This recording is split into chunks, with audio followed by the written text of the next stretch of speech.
Sementara itu, religius mapan memiliki keluarga harmonis dan sukses dalam bidang politik maupun bisnis merupakan penilaian awal terhadap sosok calon Bupati Badung nomor urut 2 Imade Sudiana.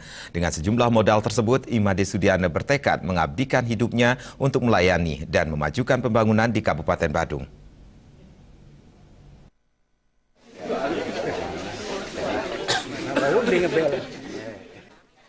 Tanpa banyak berjanji dan mengumbar pencitraan, calon Bupati Badung nomor urut 2, Imade Sudiana terus mendapat dukungan untuk maju menuju Badung Sadu pada Pilkada serentak 9 Desember mendatang.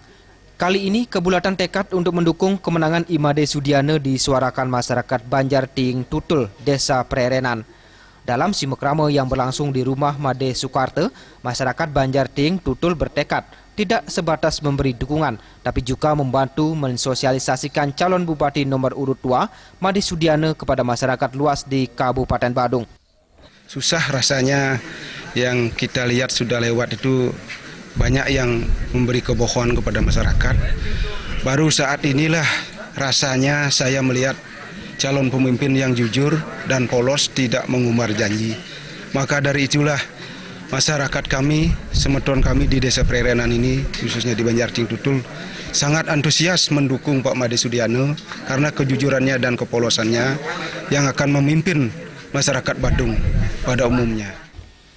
Ucapan terima kasih disampaikan calon Bupati Badung nomor urut 2 Imade Sudiana saat menanggapi kebulatan tekad tersebut. Bila dipercaya memimpin Badung 5 tahun mendatang, Imade Sudiana bertekad mengabdikan hidup untuk melayani dan memajukan pembangunan Badung di berbagai bidang. Salah satu faktor pendukung yang membuat Imade Sudiana fokus mengabdikan diri untuk Badung adalah telah tuntasnya tugas-tugas di rumah tangga. Tidak terbatas pada pengentasan masalah infrastruktur, Imade Sudiana juga memprioritaskan pembenahan dan pemberdayaan SDM masyarakat lokal, sehingga mampu bersaing di tengah maraknya serbuan investasi luar yang menyasar wilayah Kabupaten Badung. Dan saya harus mengabdikan diri sebagai bentuk syukur gitu di pemerintahan.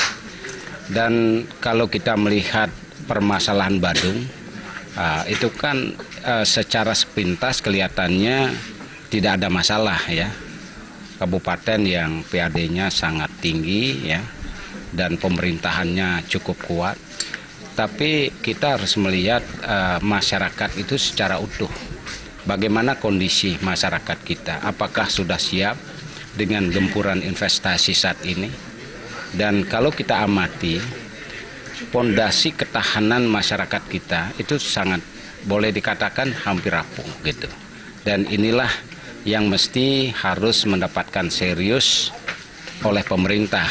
Karena pemerintah kan tidak boleh menyalahkan keadaan.